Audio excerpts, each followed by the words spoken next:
Hi, everyone. I want to thank you for joining us today. My name is Courtney Nash. I am one of the chairs of O'Reilly Media's Velocity Conference on Web Performance and Operations. I'm also an editor at O'Reilly, and I will be your moderator for today's webcast. Joining us today from Keynote, we have Ken Harker. He is a senior performance consultant with Keynote, where he leads the performance consulting practice for the mobile optimized web. Ken works with enterprise customers in the banking, finance, insurance, retail, media, auto, and travel industries, and his goal is to help them improve the performance of their mobile web user experience. He has about a lofty 13 years of experience in this industry, including 9 years with Keynote. We'd like to, speaking of Keynote, begin today's webcast by saying a very big thank you to Keynote Systems for sponsoring the webcast today. I just wanted to say a little bit more about Keynote, who, as an aside, we actually also use for our web and mobile services in terms of monitoring at O'Reilly. So Keynote is the global leader in internet and mobile cloud testing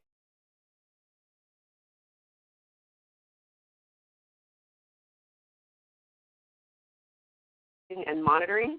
Keynote provides companies with solutions for continuously improving their online experience. With Keynote, companies know precisely how their websites, content, and applications perform on actual browsers, networks, and mobile devices. So thank you again, Keynote Systems. As we're getting started today, I just wanted to go over some housekeeping tips with you all to help you get the most out of today's webcast. First of all, you want to open the group chat widget if you haven't already done so.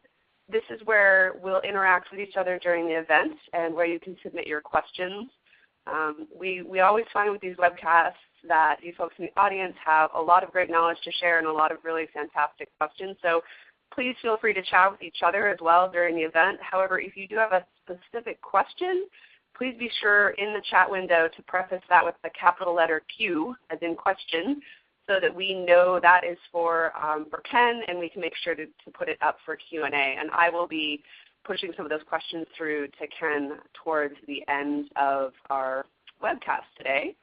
On the technical support side, if you have any problems during the event, please take a look at the help widget, which is generally very thorough. But if you continue to have any problems, you can post that in the chat room as well, and one of our staff will help you. People do sometimes run into choppy audio or stalled visuals. Sometimes just a good old refresh will take care of that. And in terms of having a good audio stream, please be sure you're closing any other apps or anything else that could be taking some of that good bandwidth for you. And finally, we are recording today's webcast, and we will have an archive available usually within around 48 hours, and you'll hear about that after the fact. So at this time, let's get started. It's my pleasure to turn the program over now to Ken. Hi, Ken. Hello, and thank you, Courtney. I'm very excited to be on this presentation today. We'll be going through some very interesting highlights and key findings that Keynote observed in the process of looking at some top mobile retail sites for the shopping season of 2013. 2013 was another record year for online retail. We were very excited to see some of the results, not just for our own customers, but for the industry as a whole. It keeps growing. Every year we see new records being set. In the 2013 shopping season, roughly mid-November through the end of December 2013, the results were excellent. U.S. online and e-commerce holiday retail increased 9.3%, according to the National Retail Federation, compared to a year ago, compared to the 2012 shopping season. In the United Kingdom, the results were even better. UK online holiday retail sales increased 19.2% compared to 2012, according to the British Retail Consortium. Looking forward, we have some excellent market research from Forrester that we like to talk with our customers about. Overall online retail sales in the U.S. For 2014 should be reaching about $300 billion in 2014, and online experience will influence an additional $1.3 trillion in retail purchases. So it's not just about having a great mobile website because you expect people to use it to purchase on their smartphones or on their tablets.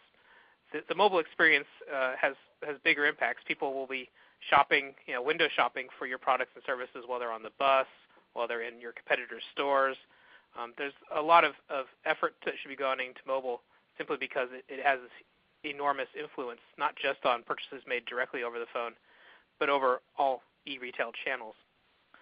So it was a fantastic year. And looking forward, one touch point that we at Keynote like to keep in track with is where is the industry going in the future.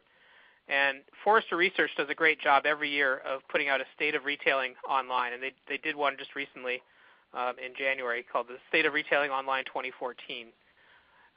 Based on data they collected at the end of 2013, one of their key findings in the report, and I encourage everyone to go out and hit up Forrester for a copy of it, is that mobile is a top priority. In fact, it is the top priority for online retailers going into this next 2014 year, particularly in the 2014 holiday shopping season. And we find this very interesting because we feel like we may be at a tipping point in the online retail space where this is the year of mobile. One of the challenges we've seen with the space in recent years is that most retailers are not investing in their mobile sites as much as their desktop sites. And in fact, as I'll show you in the next slide, some of them are not investing nearly enough at all. But we think that we are at the point where, based on these 9%, 19% growth year after year, the fact that mobile is influencing not just the sales made directly on a mobile device, but trillions of dollars in other online sales, 2014 is going to be the year to make a really big change. And it's real madness is just not to be on mobile at all. Internet Retailer did a very interesting recent survey of the top 500 e-retail commerce sites, so the top 500 online retail sites, and determined that of the top 100, only 72 of them have what they would consider a fully functional m-commerce site. So something where you could get on your smartphone, shop for a product, do some searches, add it to a shopping cart, pay for it with a credit card. That means that 28 of those top 100 sites have something less. In very few cases, they have no mobile optimized site at all. In others, you may be able to shop in a mobile optimized environment, but you can't actually make a purchase. You have to go to another channel to commit a purchase with the company. And in some, you may have a mobile optimized homepage, but as soon as you surf away from that to browse for products or to do a search, you end up on the desktop optimized content. And this, in my mind, is crazy in 2014. With so much at stake, with the mobile commerce market growing by 10 to 20% every year, it's really time, if you're not already on mobile in a big way, to become mobile in a big way. And I think that's one of the lessons we'll learn from the 2013 shopping season as we look at the results of our study.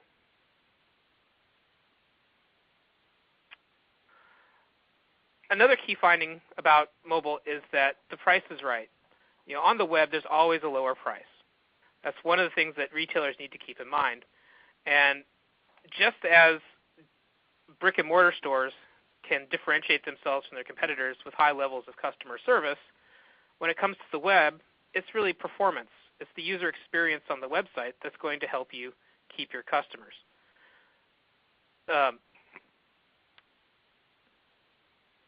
It's a double-edged sword, right? A third of customers use their smartphones to comparison shop online while they're shopping in a store. So you may be in your favorite retail store and you're looking at a product on the shelves and you're thinking, maybe I could get that for a lower price online with one of my favorite online retailers. So you pull out your smartphone and you start shopping. The challenge is if that online experience you get on your smartphone in the store is not great, if it takes too long to load the page or you encounter errors or bugs, you're not going to be able to go and grab, you're not going to be able to get the information you need to do the comparison shopping, and you're very likely to just commit to the purchase in the store you're already in. So as an online retailer, having a very fast and efficient and good user experience on your mobile site is critical because a lot of customers are going to be trying to use your site to go away from the store they're at. They've already got the advantage. Your competitors are already at an advantage if your customer or your potential customer is in their store. So you need to give them the very fast user experience to pull those 1/3 of all consumers toward your online channel instead of your customer's brick-and-mortar channel. 20% of consumers are willing to pay a small premium to get a product on the spot rather than deal with an online order and shipping delay. So you have to overcome that hump, that speed bump in the way to the online purchase. And the way to do that is to make sure that your mobile optimized site is fast and friendly and very easy to use.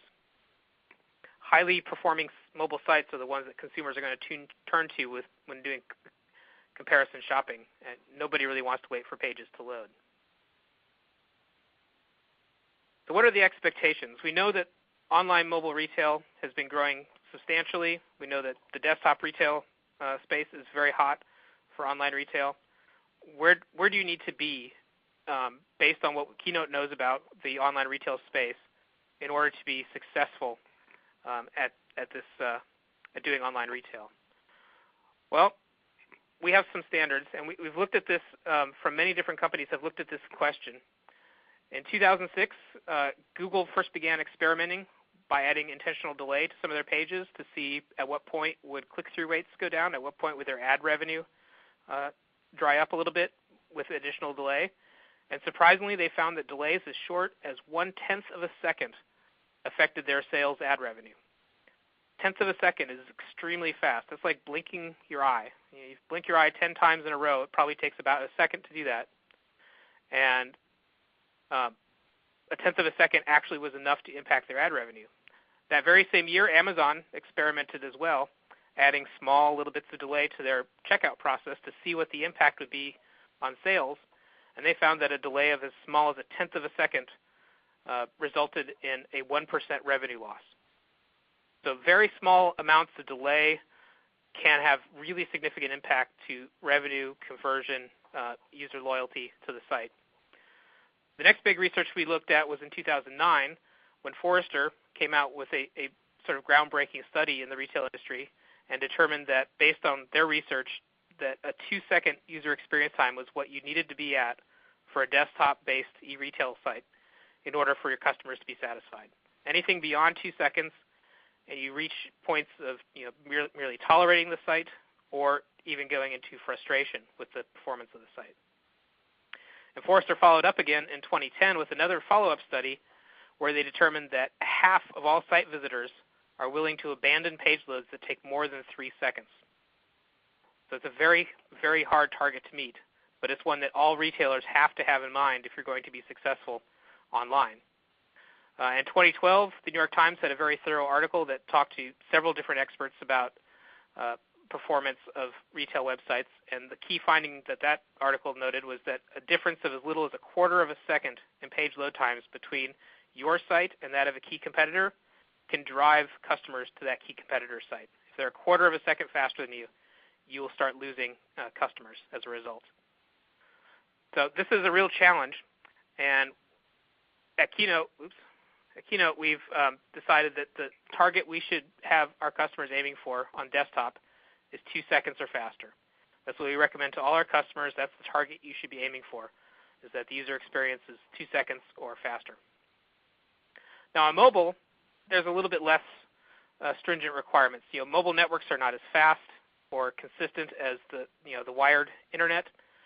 Users have a little more tolerance for some extra delay that they know is inherent in the process of using a mobile device on a 3G network connection. But nevertheless, there is a strong case to be made that performance has to be fast for mobile users as well.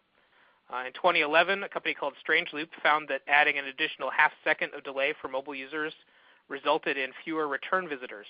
So they kept track of, if you added extra 500 milliseconds of delay, how likely is that visitor to come back to the site? And they tracked it over a 4-month period, and they could still tell 4 months later those site visitors that had that extra little bit of delay to their first impression of the site were still less likely to return to the site 4 months into the future. So small events can have long implications to how likely users are to continue using your site. Another big thing that happened in 2011 is DoubleClick, a major ad retailer, major ad broker, changed the technical implementation of one of their products a little bit, and it removed a single redirection that had to be made on their site to their site in order to get their ad tags loaded. By optimizing that and removing one round trip over HTTP to enable their service to work, it saved over 1 second on average on their mobile customers' sites, and the click-through rates for their ads increased by 12%. So there's a strong imperative to really optimize for web. It's clear that small delays can have big impacts on revenue. And based on what we at Keynote have seen working with many different customers and looking at all the research available to us, we recommend that on mobile you need to be 3 seconds or faster. So this is a real challenge. 2 seconds on desktop, 3 seconds on mobile. So how do you get that? How do you get to be really, really fast? How do you sprint to the finish line with your customers? Well, the delays in page loads, we know result in increased abandonment, decreased loyalty, and loss of revenue. Even very small delays will both result in lost revenue, less likelihood to convert into a sale, can drive your potential customers to the competition, and they can keep them from coming back to your site for months and months later. You really need to be focused on performance, and to succeed, you're going to be looking at performance in milliseconds, not seconds, in order to succeed in the mobile retail space. So that's our motivation. That's what we at Keynote believe is the strong imperative to really drive performance for online retail, and particularly as you go into 2014 for mobile online retail. Every year, Keynote does a study of the holiday shopping experience for a handful of key online retailers. And 2013 was no different. We set up some measurements to look at a handful of key retailers, and we have some key findings that we're going to share with you, some highlights, some of the winners, if you will, of our measurements, and some sense of where the industry is as a whole. And then every year we can look at what we see and try to pull out some key findings, things that are not just unique to one website, but that we see happening across the industry as a whole, and some ideas we have about what can be done to help make sure that if you follow our advice, you will be one of the top performing e-retail sites.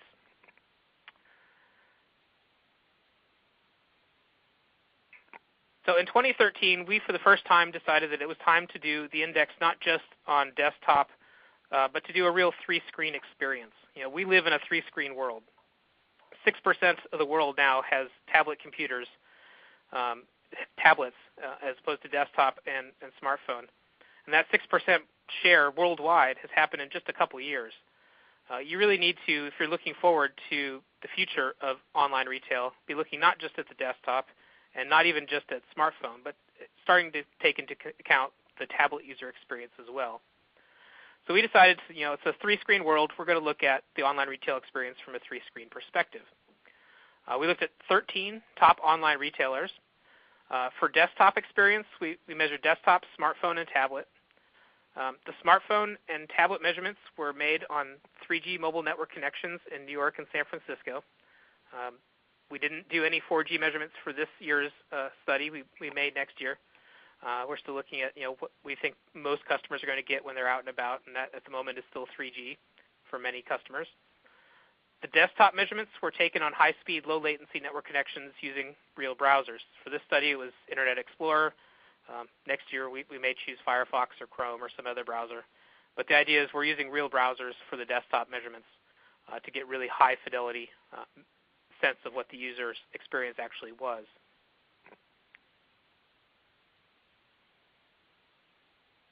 So there were 13 sites in the study. These are big names. You've probably heard of all of them. We at Keynote do have index measurements that look at larger samples of sites. Our mobile commerce index, for example, typically every month looks at 30 top mobile websites and top e-retailer websites that have mobile optimized sites. But for the purpose of this study, we focused on these three sort of representative sites to get a sense of where the industry was.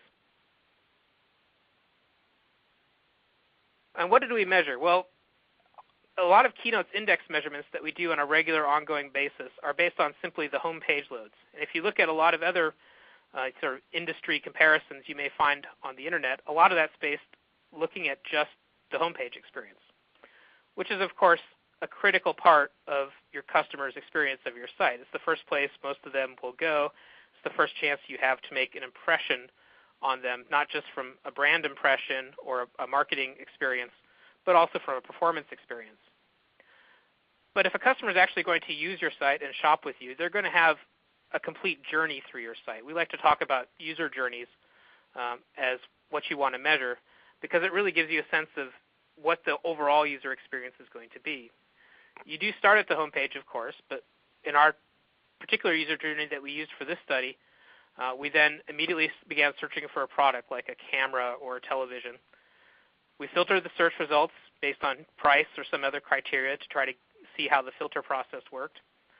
We then viewed a product details page, and depending on the site, some of those are extremely heavy. Is it going to get some errors, or is it going to be lightweight? We want to know those kind of things. And then we added the product to a cart. So we don't actually go through the process of buying the product. We don't commit to a sale. We're taking these measurements every 15 minutes from multiple locations around the country, 24/7, from 13 different sites. We're not going to go through the process of buying 30,000 cameras to do this study. So we go all the way up to the part where you have to enter credit card information or some kind of personal details, and we stop the flow at that point. But we get a good sense of the overall holistic nature of the site and what it takes to actually go from the home page through a purchase. It gives us a sense to exercise different parts of the site. Static content like the home page, that's probably the same page as getting out to everybody. Doing a search, of course, is critical for any retail site to get a sense of how fast that process is. Product details pages, where you have a chance to either serve a very fast experience or a potentially slow experience, depending on the amount of content you want to serve. And of course, the cart process, which has state information that's unique to the particular site visitor. Are the back-end servers able to do that quickly or not? We did this the same flow on desktop, smartphone, and tablet.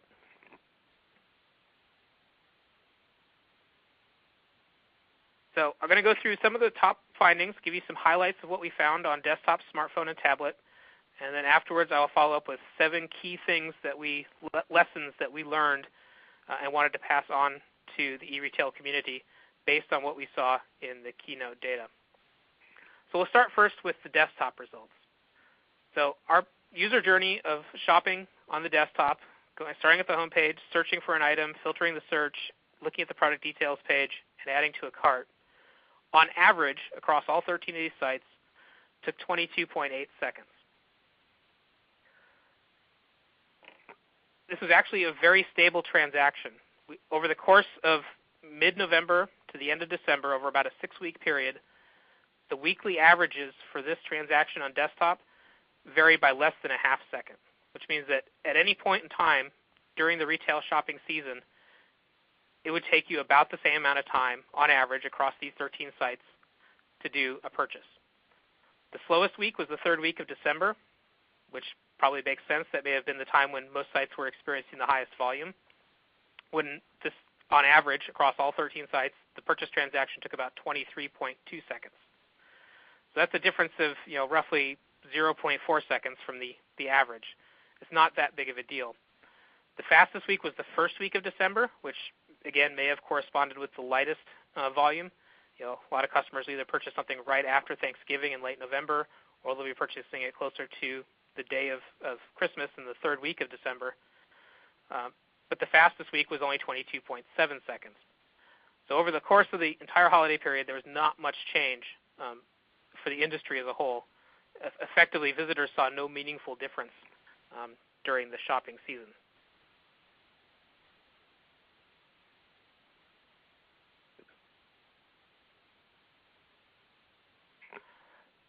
So of the steps we looked at, again, we're looking at a 5-step user journey. The slowest step was search results. It wasn't the home page, it was search results. Across all the measured sites, 46% of the sites had the search results step was the slowest portion of the user journey.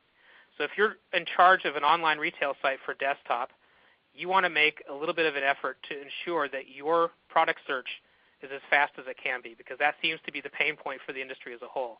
The home pages load quickly, product details pages are fine. The place where people are most likely to be frustrated because of slow performance on the desktop side is going to be the search results page. And in many cases, there are mainly 2 reasons why a search results page could be slow. It could be that the actual search on the back end takes a long time, but we saw on more than one site that the reason the search results page was very slow is that the content that was returned was exceptionally heavy. And the more content you load on a page, the longer it takes for the page to load. So you have to find the right balance between fast searches and enough content to make the user happy, but not too much that it slows down the page experience. The overall winner on the desktop side was Apple. Apple took an average of only 14 seconds during the holiday season to get through the process of going to the home page, searching for an item, filtering the search, looking at some product details, and adding it to the cart. The industry average was about 22 seconds, 23 seconds. So Apple is close to half the amount of time it takes the industry is on average to do it. Very good performance. And if you think about the Apple website, many of you have probably visited it or at least seen it. It doesn't look like it's stripped down or some kind of cut rate site that's fast because it's not giving you a good media experience. It looks very nice. It's very aesthetically pleasing, and it's still very fast. When we looked at the slowest site in the study on average, one of the main reasons it was extremely slow is that it was extremely heavy. To go through a 5-step flow on that slowest site, we ended up downloading nearly 7 megabytes of data. And some pages on that slowest site had over 200 network requests to load all the content on each page. That's 200 round trips from the web browser to the server and back. By comparison, Apple's site only loaded 2 megabytes of total data during this 5-step flow through the site, and never once in any of those 5 pages did the Apple site require more than 100 elements or 100 round trips to the server in order to load the page. So it's certainly possible to have a very nice looking page that gives good results and does it very quickly. And in the holiday 2013 shopping season on desktop, Apple was the site that did that the best.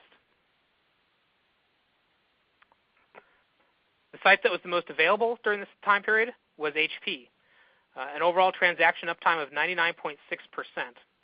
So at Keynote, we often talk about overall availability or transactional availability. And when we talk about 99.6% in this result, what I mean is that 99.6% of the time, we could go through all 5 steps of this flow without encountering an error on any of the pages. So to get to 99.6 overall for a user journey, you really need to have 99.9 or 100% availability on every page. It's a very high standard to try to meet. And overall, for the 13 sites we looked at, all of them did very well. We had no site that was below 99% overall. They were all very close to the 99.4, 99.5, 99.6 range. It's a very high standard, but all the sites are achieving it, so you can't slip at all during the holiday season. We had just one site out of the 13 that had any kind of sustained outage or downtime. That site had a small outage from 0300 to 0500 in the morning of December 27, when most of the site actually was working, but the search function was returning no results. That was the only noticeable event or outage on any of these 13 sites during the holiday shopping season, and that one I would argue is probably not that significant since it impacted the middle of the night 2 days after Christmas. But the lesson we learned from that, of course, is that every site is going to be highly available. Every site is going to have very good uptime, and if you want to compete, you have to be meeting some pretty exceptional standards. 99.6% for a purchase path is certainly something that you should be striving for on the desktop.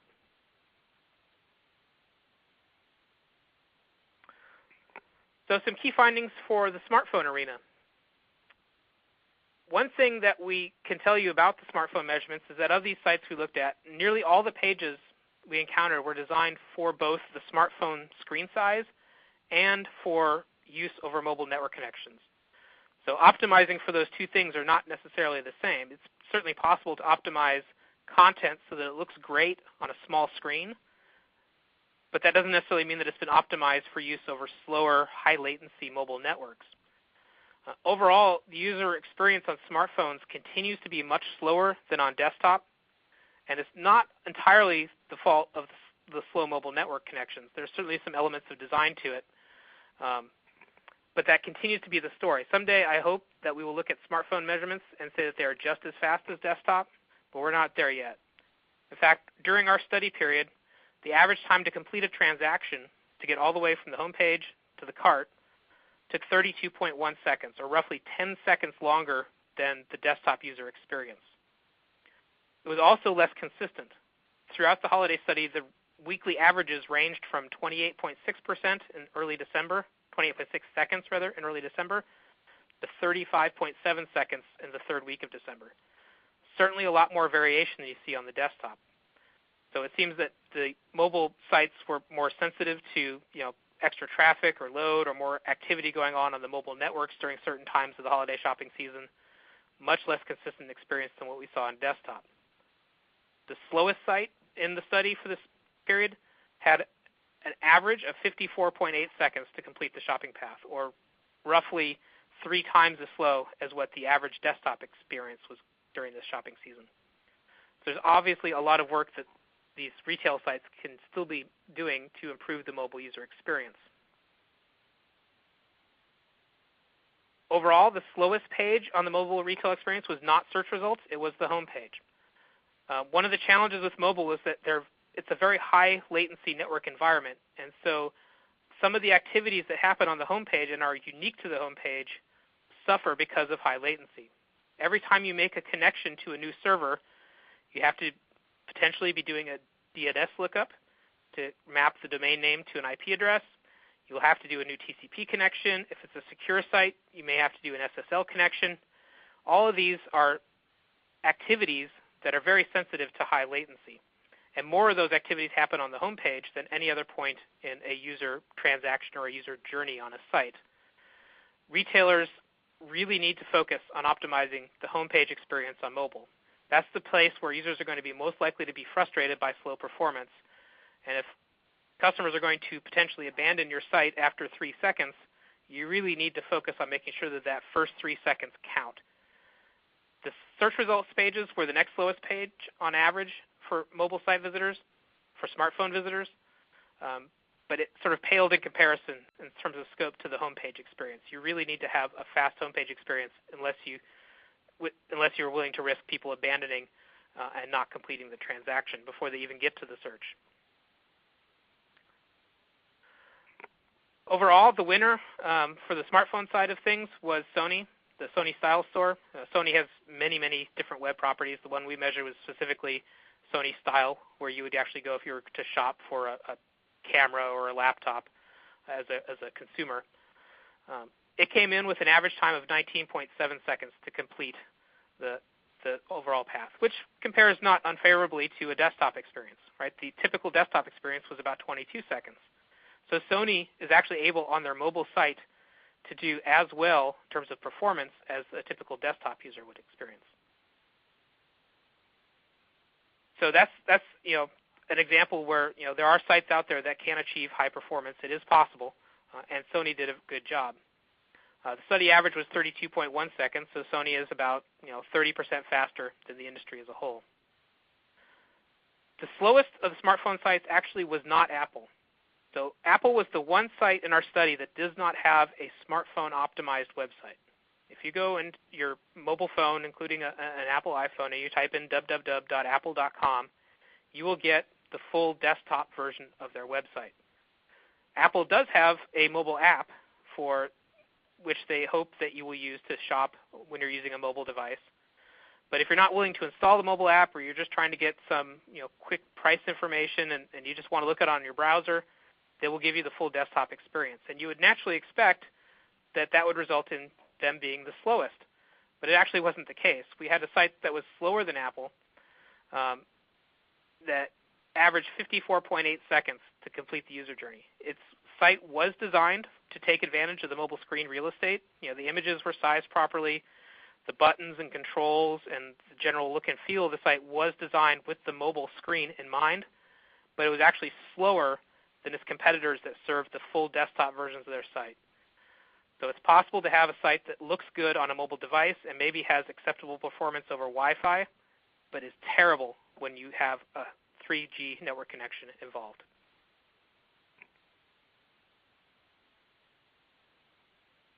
Tablet results. So this is an interesting area. We looked at the tablet measurements with 3G mobile network connections. So most tablet sites, in fact all the ones in this study, if you go to the retail website with a tablet browser, you will get the exact same version of the site that the desktop user gets. Most retail sites have identified the fact that the screen real estate is large enough on a typical 8 to 10-inch tablet that the full desktop layout, look and feel is appropriate for that kind of screen. And so that's what they serve.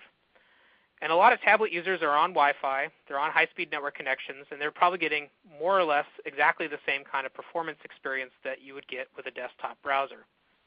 So we thought it would be interesting to look at, what is the experience of a tablet user on 3G? Because many tablets do have the ability to connect over mobile network connections. And even if you don't, you may be in situations where you don't have the best network connection. You may be in an airport or on a bus using Wi-Fi that doesn't have a very good backhaul connection to the internet. I've been in many cases sitting in airports that have free Wi-Fi, and the Wi-Fi is pretty terrible. So the question is, what does the tablet user experience look like if you're on a high latency mobile network connection? And the short answer is it really wasn't very good. Retailers are essentially gambling that tablet users are always on fast Wi-Fi connections. None of them optimized their site with the idea that a tablet user may be coming in on a poor quality or high latency mobile network connection. And unfortunately, everybody saw very poor performance. The average for the industry was 61.4 seconds, or roughly 3 times as slow for a tablet over 3G as a smartphone over 3G. So if you're operating a retail site and you're used to looking at the desktop version, you're thinking, okay, that's pretty fast. The pages are loading in about 2 seconds on average.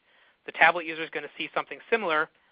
That's true if and only if the tablet user is on a good network connection. If they're on a mobile network connection or on a poor Wi-Fi connection, they could be seeing user experiences that are 6 or 8 times as bad. And that's where you risk having abandonment and customers not coming to your site. Right now, the industry has done essentially nothing to accommodate those users. So they're either writing them off as a not significant enough population to worry about, or they're gambling that those users will choose other means to do e-retail business with them. Either they'll switch to their desktop computer or they'll pull out their smartphone to continue to interact with the site.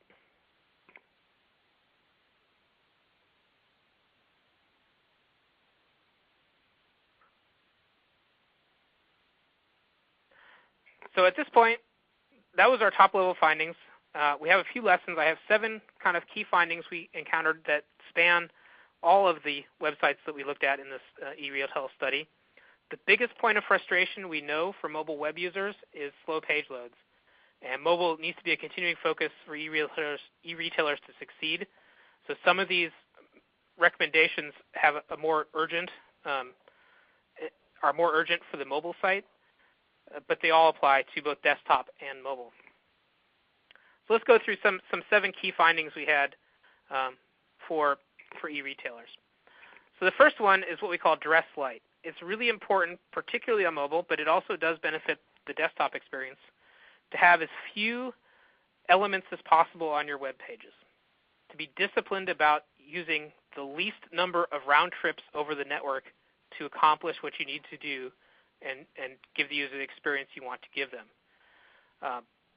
The fewer elements you have, the less latency is involved in the network, the less overhead there is to get your content into the browser, and also the fewer chances there are for something to go wrong, the less likelihood that the page will fail to load because one asset that was critical had an issue.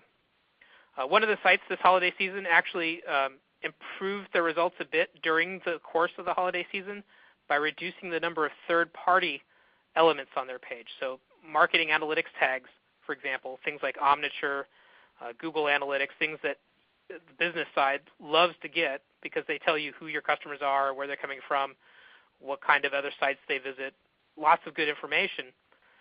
But depending on where they load on a page and how many of them you have, they can adversely impact your user's experience. And we saw some examples during the holiday season where a site did make some slight adjustments to their use of their third-party analytics services, and it did improve their performance a little bit during the course of the study.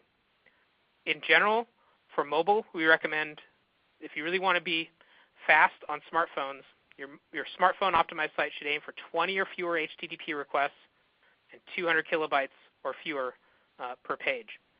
And you can do better than that on desktop. You can have 50 to 100 requests, and you may be able to get away with 500 kilobytes to a megabyte on desktop.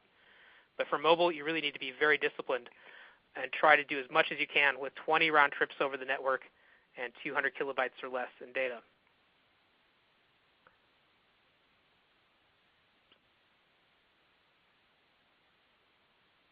Another recommendation we have is what we call avoid long lines. So different browsers and phones have different numbers of parallel threads. So what does that mean? It's a technical issue with how browsers load content over the network. Most browsers have the ability to make multiple requests in parallel for content. So if you have 6 images on a page, most browsers can request all 6 of them at the same time and load them in 6 parallel threads. And this improves the performance of how fast that content can get into the browser. But there are some elements on the page, particularly JavaScript, that the browsers will not load in parallel. So JavaScript, in order to work right, has to load in a consistent order. If you have multiple script files on a page and they load in different orders, potentially they could have different executions. The behavior of the page could change. So in order to save us from ourselves, the browsers, when they encounter JavaScript, often will only load one element at a time. So it's very important when you have a page design that uses JavaScript, and all e-retailers do, that this is kept in mind, and that if an element does cause this serialization or blocking of other content on the page, that it's done in a way that strategically has the least impact on the user experience. We saw many cases in the study where sites had JavaScript frameworks that loaded at the top of the page, and a single request could delay most of the image content on the page by 1 or 2 seconds because it blocked or serialized the download flow. And this is something that you really need to pay attention to from a performance standpoint. And I would say this is probably the second most important recommendation we can make. A third lesson we learned is that it pays to bundle up.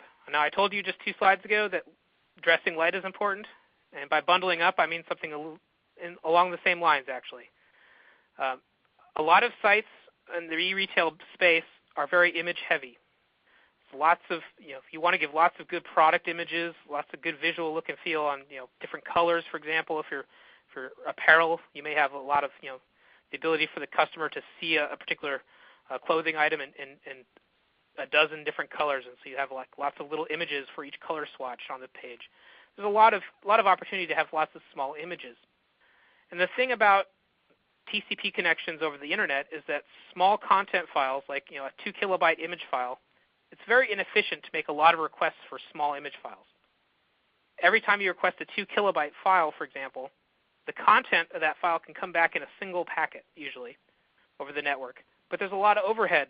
You have the request time to make it, the first byte delay on the server, and it may take more time in overhead to request that element than it does to actually transmit the data.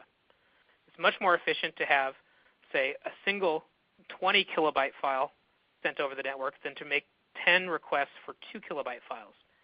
And so there are some great techniques, the most important of which you should know about is called Cascading Style Sheet Sprites, or CSS sprites, that will enable you to bundle up some of these small assets into larger assets that you can use to make fewer requests over the network but still get exactly the same content on the screen that you had before. Anything you can do to reduce the number of round trips over the network will benefit, and bundling up things like small images is a great way to do that.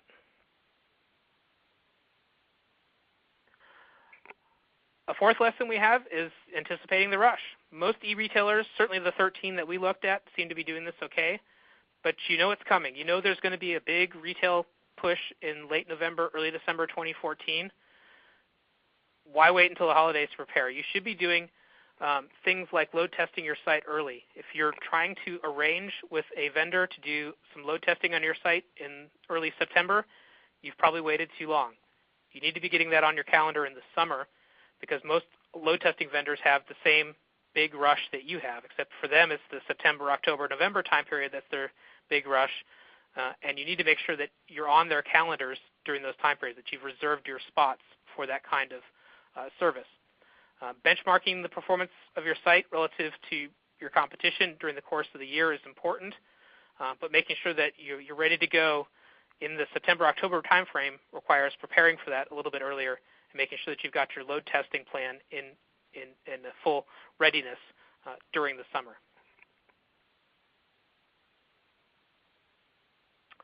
Number 5, we call this resistant marketing. And I know this is a hard pill to swallow for some of my audience members here, but we know that good marketing can improve conversion rates. And if somebody's already shopping on your site, maybe putting up a nice promotional banner that says, hey, this is an extra special good deal today, you may actually get more sales out of that. But the challenge is to find the right balance. We actually had one site during the holiday season that made some small changes to one of their pages to do a little bit of promotional pushing of some sale items. The problem was that they added so much content to that one page that the promotional images actually, the content was twice as much as what the page originally weighed. And this was on one of the mobile smartphone sites.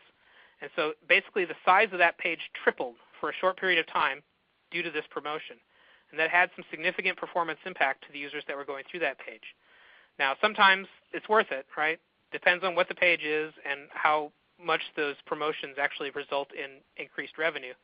But it's always important to keep in mind that the more you add promotional content to a page, the worse the performance is likely to be.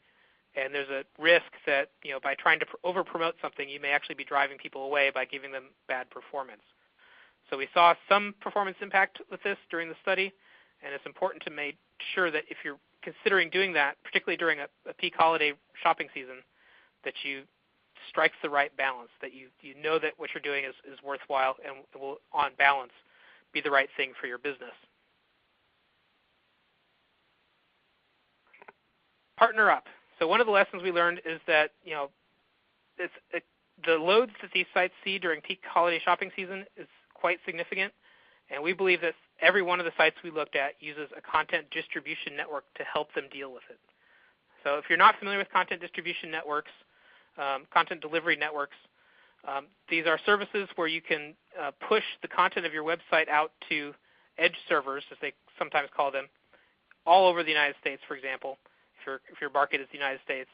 And so when customers come to visit you, they're not having to go all the way back to your web servers in your one city in the United States. They're going to servers that are very close to themselves, and this helps reduce the amount of network latency involved, and those servers are not under the same load that they would be if everyone in the country was coming to a single location.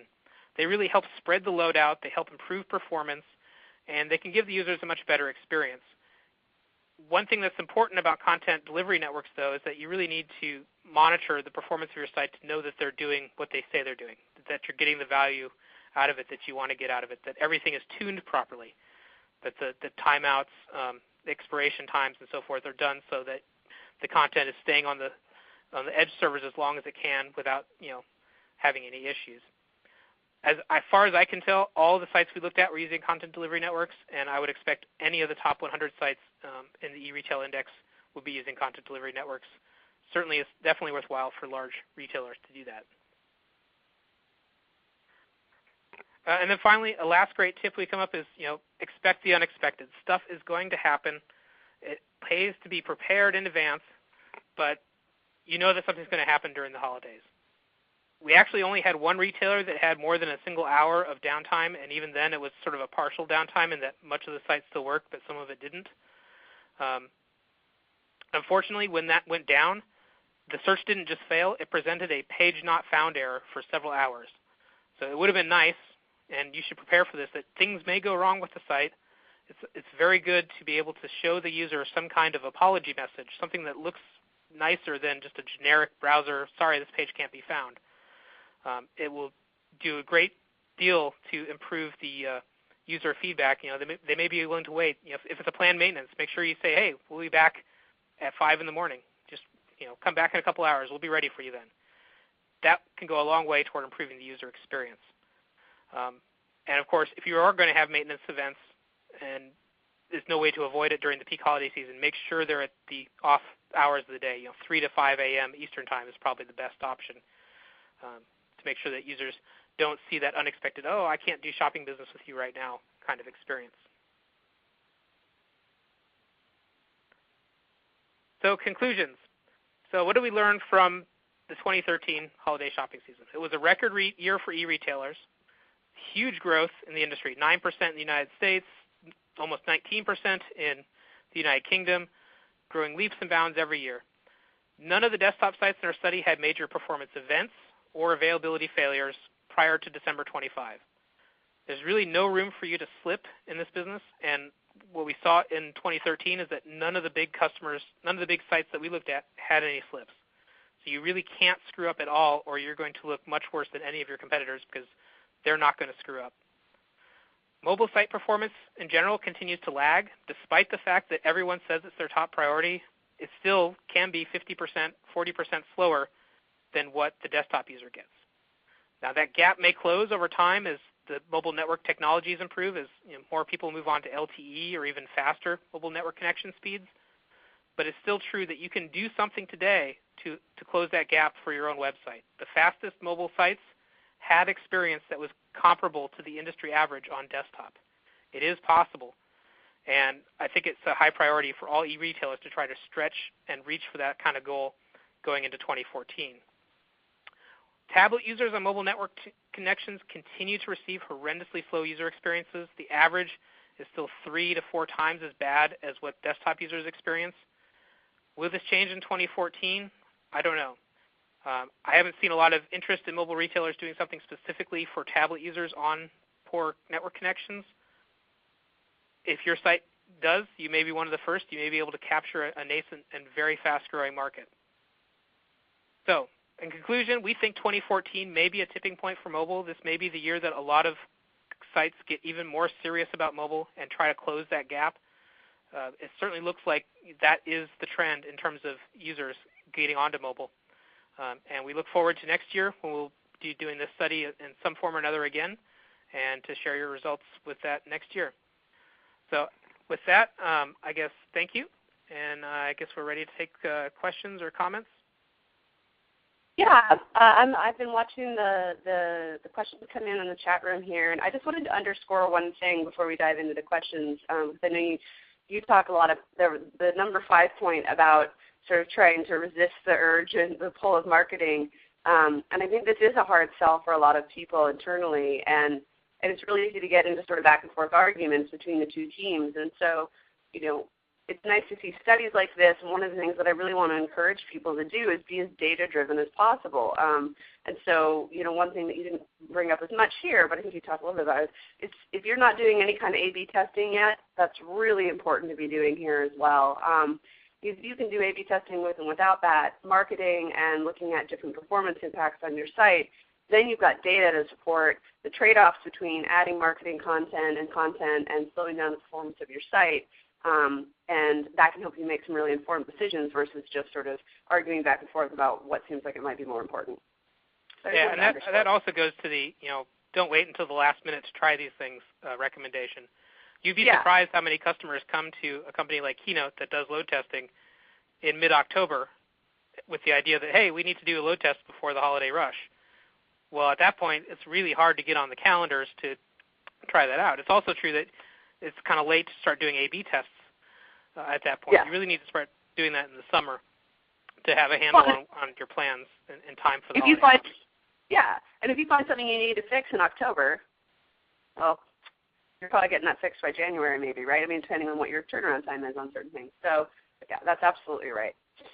So I want to jump in and hit some of these questions. We don't have a huge amount of time left, so I'm going to concatenate a few together because we did have a couple of questions from folks that were related or similar.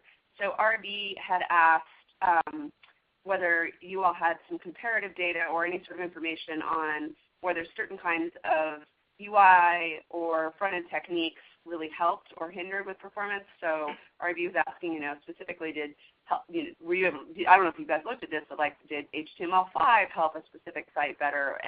And Anish had asked a similar question, whether you have any data on sort of like single-page applications versus traditional page-by-page design, and whether you all looked at that or had any other kinds of data on those types of UI techniques and impacts on performance. That's an excellent question. Yeah, so the particular technologies that sites use to implement themselves can vary. Some of the sites were HTML5 compliant, others were not. On mobile smartphones, I think almost all of them were HTML5 based at this point. The biggest challenge is that it's not what specific technology you use. It's really the thing that I see that's the biggest issue, particularly on mobile, is when you use a JavaScript framework, for example, some of them will have the behavior where they block the download process as they're loading their key library files. And so you can have like all the images on a page being delayed by a second and a half while you wait for this one JavaScript library to load. It's important that whatever technology you pick, whether it's a particular JavaScript framework or a particular other approach, that when you profile the performance of the page, you look for things like that that are sort of performance bottlenecks. And anything that will serialize the download where only one thing can be loading at a time, that's sort of the key thing that I look for when I go in and profile the performance of a page, because that can really string out, a single slow element can have a huge impact on the user experience, particularly if it's happening early in the page load, and especially if it's happening before initial page render. Those are the really critical areas that you want to be very, very careful about when it comes to picking a particular JavaScript framework or a particular technology to implement your site around. Yeah, and I mean, along those lines, I think RV sort of followed up and asked whether you had any comparisons on the back end, what you can peek into or even infer on that end from your guys' perspective. So in general, the back-end performance issue that we saw standing out most from this study was the search process. So most of the pages are either mostly static content, like the home page or a product details page. There's not a lot that's unique to your visit about that page.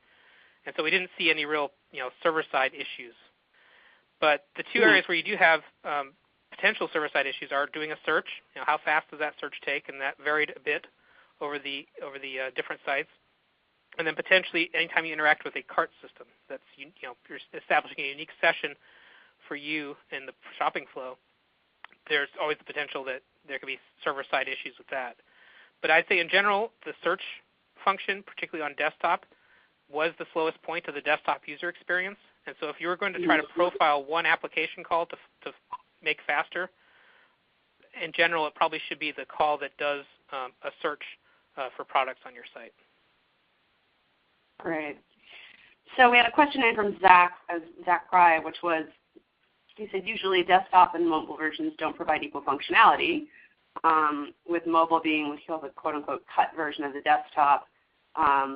Was this the case for those retailers, and what are customer expectations regarding this? I definitely have a few things to say about this, but I want to hear what you had to say, what you guys thought. Yeah, so that's been the challenge for the last few years, is that as companies start investing in mobile, some of them have made the decision not to be fully invested in it.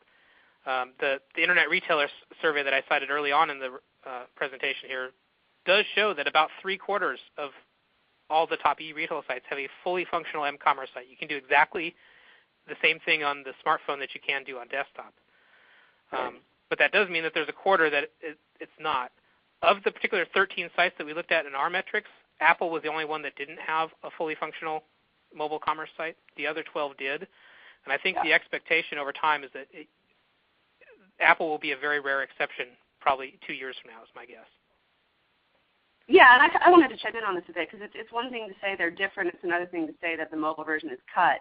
I think it's important to understand the user experience use cases on a device-by-device basis, or I'm not saying like fragmented all the way down to like this version of Android to that or something, if you're getting into that world. But I think it is important to understand that somebody looking on a smartphone might have a different, and you talked about this in terms of how tablets tend to be closer to the desktop experience. So it doesn't, you want to provide all that functionality, but you might not give the UI or into that functionality the same kind of treatment that you would on a phone that you would, say, on the site. And so to say that they're different is not necessarily a bad thing, was all I just wanted to underscore. I actually think if you think a lot more about the user experience and the use cases of somebody on a mobile phone, you should be providing a fundamentally different experience that in the end they still are able to sort of transact the same kinds of things. I agree. Yeah, so so then the next question that I wanted, there are a couple questions just around the study itself, and then we're going to work on closing up here. So 2 questions on this front, were you able, how much did you guys sort of mimic what you believe to be sort of the set of mobile devices that are typically used right now, network conditions, geographic conditions, those kinds of things, how much do you guys feel that reflects reality out there? Yeah, so Keynote does a lot of competitive studies, and we have the ability to do a huge variety of different mobile devices. We have lots of points of presence from which we can take measurements. For this particular retail study that we did, we focused on 10 market locations for desktop, so we have 10 cities around the United States from which we took our measurements. On mobile, we did it from 2 locations, New York and San Francisco. For desktop, we used Internet Explorer 9 as our reference browser, so we did exactly, we use a real browser, so we're surfing just like a real user would with Internet Explorer. And on mobile, we used the Apple iPhone 5 and the Apple iPad 3, the non-Air iPad, the version just before the iPad Air, as our reference platforms. We certainly can do, Android devices, Android tablets. We had anything you want, Windows Mobile. But for this particular study, we focused on those 2 reference platforms. Okay. Fantastic. And so as we're going to close out here, I'm going to pick this last question from Toby because I think it actually segues into nicely about talking about Keynote and thanking you all for sponsoring the webcast today. So Toby asked, do you and how do you help clients make their sites faster? Oh, there's lots of ways. It starts, first of all, with having a performance management plan means that you need to do several things. One, you need to make sure that your culture within your organization values performance. And at Keynote, we like to talk with customers about how you build that kind of commitment. And then it starts with measuring. You can't manage what you don't measure. So you have to have some kind of performance measurement program where you take actual data of your site to understand what's going on. And then, of course, you take that data and you need to distill it down through some process of analysis to come up with what are the key pain points my customers experience and what can I do about them. And there's all sorts of ways you can do that. We have many tools. We have a whole consulting practice at Keynote that helps customers manage that process. That's one of the things I do for most of my working day is help customers go through that process of I've got this ton of data. What do I do with it? How do I turn it into something that will benefit my business? So Keynote certainly takes that on as our primary goal is to help customers, take their performance measurement program directly related to the business objectives they have and help them drive to that objective. So there you go, Toby. The answer is yes. Yes. And I haven't seen any other questions come in, and so I just dropped my phone, which is always fun. So sorry about that, folks. I just wanted to say a huge thank you, Ken, for presenting a really informative webcast. There's a lot of data out there around this stuff, but I feel like you guys have put a really nice point on this that can help people go back to their own organizations and present some of this information to help do that evangelizing you're talking about making performance a priority within their organization as well.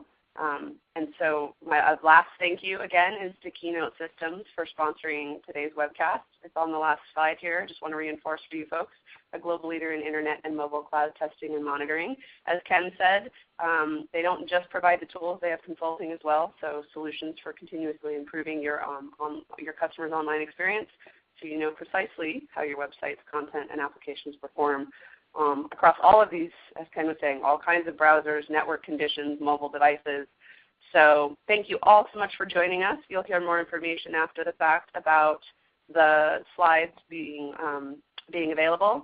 And that's the end of today's webcast. Thank you all very much. Thank you so much, Ken and Courtney. This is Audra here, and O'Reilly wants to give you a huge thank you. And Ken, was there anything you'd like to leave with the audience before taking off today? No, I thank everyone who chose to take the time to attend and listen to me talk. And we'll be glad to follow up if anybody has questions and you want to get a copy of the deck. My email address is in there, and I'll be happy to hook you up with the right resource, be it myself or someone else at Keynote, if you want to follow up with anything about our study, our methodology, performance management in general. We're happy to reach out to the community and help where we can. Perfect. Thank you so much. And just a reminder, audience, we will have an archive sent to you via email, and you can access the chat log and the slides there as well. So thank you all again, and have a good morning, afternoon, or evening to wherever you all are from. This concludes the webcast. Goodbye.